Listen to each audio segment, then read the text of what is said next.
ana mahnısı nəsə ögey ana mahnısına oxşadı. Elə Nəsə bir də ögeyliyi var. Ögeylik var mahnıda. Elə bir ürəkdən oxumur. Yəni Mehman abi də hiss elədi. Təşəkkür edirəm. Amma yenə də çox sağ olun. Çox sağ olun. Birazdan inşallah sizə yenə söz verəcəyik. Çox sağ olun.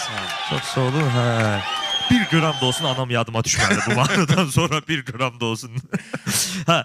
Ya Allah, çox sağ olun, minnətdaram. Bir daha təbrik edirəm bəyimizin gəlmişi. Hız görəmi dostlar 10 saniyədə